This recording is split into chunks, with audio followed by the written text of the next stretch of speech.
Hello and welcome back to another set of my videos. So for today's first topic, we're going to be looking at how water behaves in a rectangular aqueduct. So as you can see, we have this rectangular aqueduct at some angle theta to the horizontal, and you see that it has some length delta x, and the water will be at some height h. And we actually want to solve for this, the height of the water, if the volumetric flow rate of the water, Q, is going to be constant. So the first thing we want to do is set up a Bernoulli's equation. And because we can see that this is open to the atmosphere, we know that there's no pressure drop. And because the volumetric flow rate is going to be constant, we know that there's no change in kinetic energy either. So the only things in our Bernoulli's equation are going to be G delta Z is equal to the frictional heating, which is 4F delta X over D V squared over 2. And as you can see, we've already figured out a function for this delta z. So because we have the angle theta and delta x, we know that delta z is going to be equal to delta x sine theta. That's just from the basic trig functions. We can plug that in to get g delta x sine theta is going to be equal to 2f delta x over d v squared. So now that we have this, you can see we have a delta x on either side. So those can both get canceled. And that leaves us with the function g sine theta is going to be equal to 2f v squared over d. And so our next step will be to combine this along with the force balance that we're going to do to create an even more specific function. So the next step here is to do a force balance on the system. And there's only actually two forces acting on the system. It's going to be the weight, and it's going to be the shear stress on the walls. And because there's no acceleration in the system, we know that these two forces have to be equal to each other. So we're going to say the weight, which is rho g a delta x, is going to be equal to tau times the wetted perimeter times delta x. And so we already have a delta x here we can cancel out. And then I'm going to isolate g. So g is going to be equal to tau, wetted perimeter over area, that's over rho. And so one important assumption that we have to make in this question is we have to assume that this shear strain is going to be equal to the shear strain for an equivalent size circular pipe. So we're going to plug in values for a circular pipe here to approximate that shear strain. So we have G is equal to tau over rho. The wetted perimeter of a circle, or of a circle, is going to be 2 pi r, or pi d, and the area is going to be pi r squared, or 1 over 4 pi d squared. And so one of the d's will cancel, pi's will cancel, until you get g is equal to tau over rho, 4 over d. And so what we want to do now is we want to plug this in here, plug the g in there.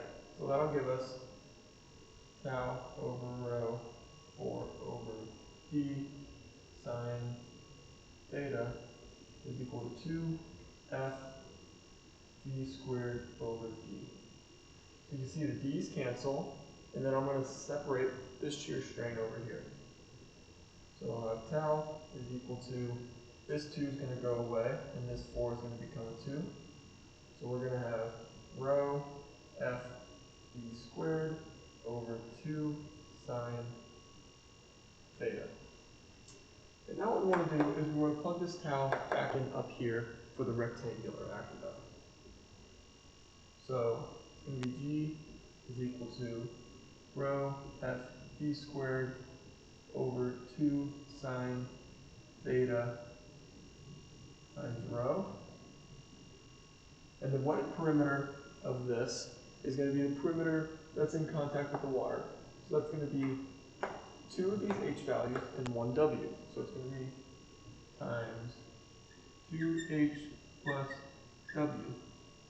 And the area is just going to be the height times the width, h times w, over h W. And so now we just need to simplify this a little bit, and we'll get a better approximation. So the next step, actually, before we move on, is we want to change this V velocity into volumetric flow rate, because that's what we know is going to be constant. And so, as we know, Q is equal to V times A.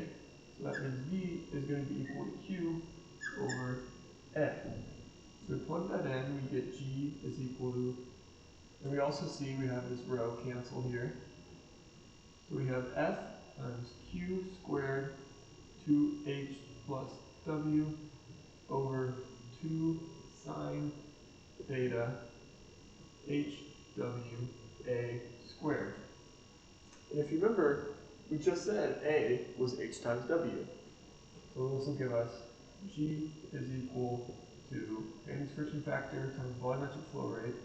That's 2H plus W all over 2 sine theta H cubed W cubed. And so this is going to be the function that we use in our coding in Collaboratory to get an answer for H. And so we also need to remember that this Fanny's friction factor is going to be a function of the Reynolds number and E over D. And of course, the Reynolds number is going to be equal to rho times velocity times D. And this, of course, is going to be over mu. And so we're going to use these two equations along with the Churchill equation to simulate this in Collaboratory and get an answer for the height of our fluid H. So now we've moved on to the coding part of this problem. And as we do with any other coding problem, the first step is going to be import numpy as np. That's just how we're going to import numerical Python. It's going to give us all the mathematical functions that we need. Now we also need a root function, so we're going to say from SkyB.optimize import root. So that's just going to be basically it's going to let us solve this problem. It's going to solve for the root of a vector, which is going to give us the final answer. So the next step is going to be to input all of our constants.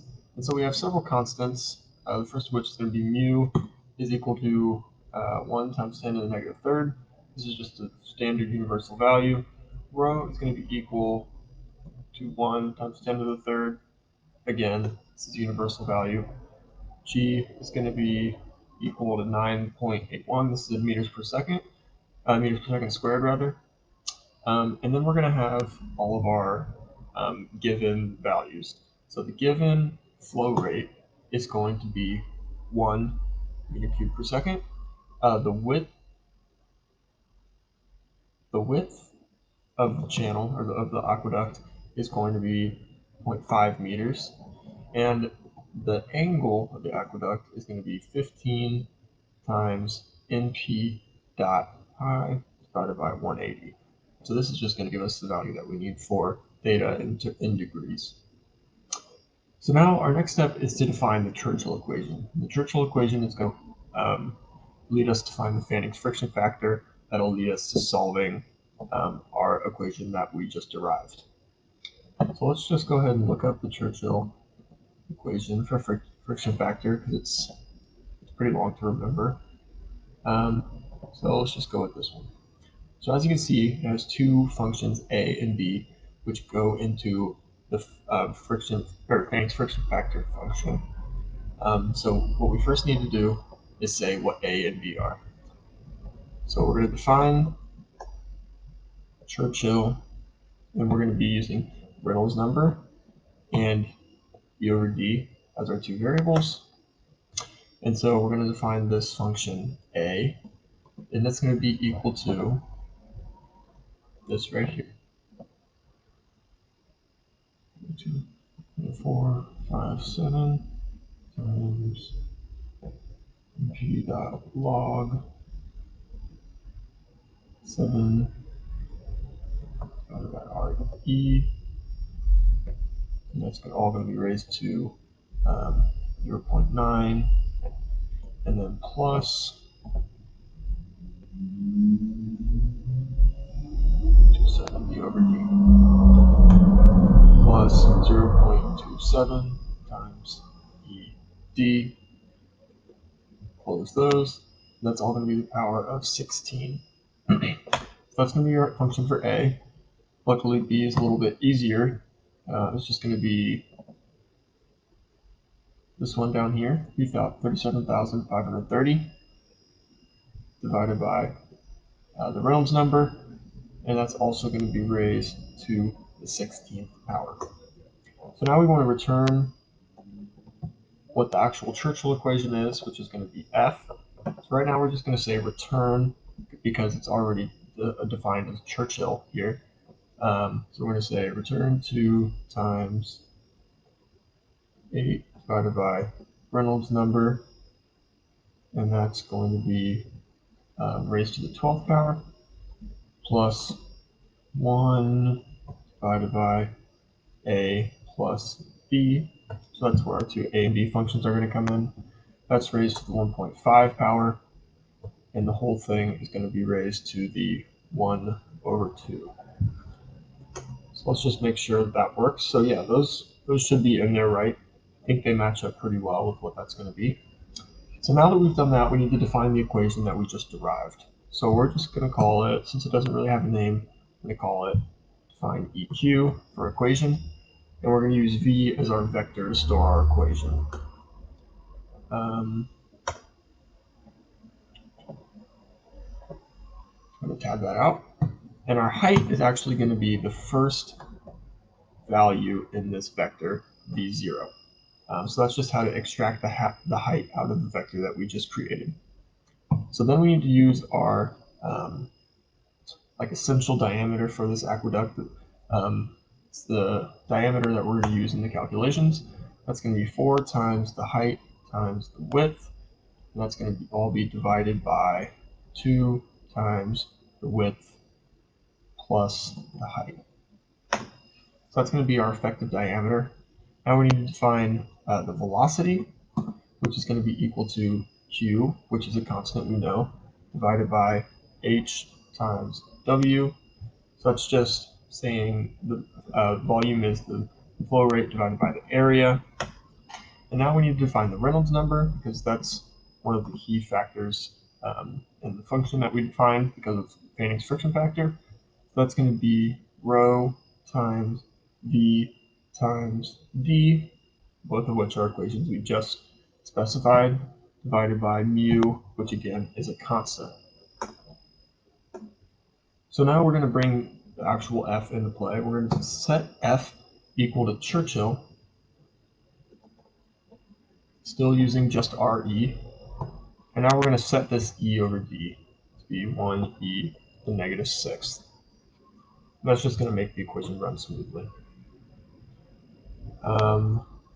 So let's then just return what our actual equation was. What I'm going to do is I'm going to subtract the right side from the left side so that I can get a root of it. So we're going to say return G minus 2 times W times, or 2 times W plus, or 2 times H plus W. That's going to be times F times Q squared. And that's all going to be divided by 2 times NP dot sine theta times H times W raised to the 3rd power. So that should give us what we need. So everything went through. So hopefully that equation's in there, right? And now all we need to do is we need to get our actual height value out of the vector, out of the two equations that we just made. So to do that, we're going to use the root function that we imported at the beginning. And we're going to say root of the equation EQ. And we're going to say 0.1 for our parameters. So this should give us the height of the, oh, this is a capital H, should be lowercase. Let's see if that fixed it.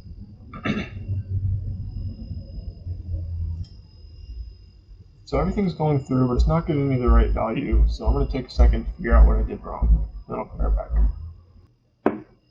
Okay, so luckily I was able to figure out my error pretty quick. So in this definition of our Churchill equation, before I had it as 1 divided by 2. It actually needs to be 1 divided by 12. So once we do that, it should give us what we want. So yeah, that gave us the answer that we wanted. So we found in this X array down here, 0.1436, that's actually going to be the height of our water at this given flow rate.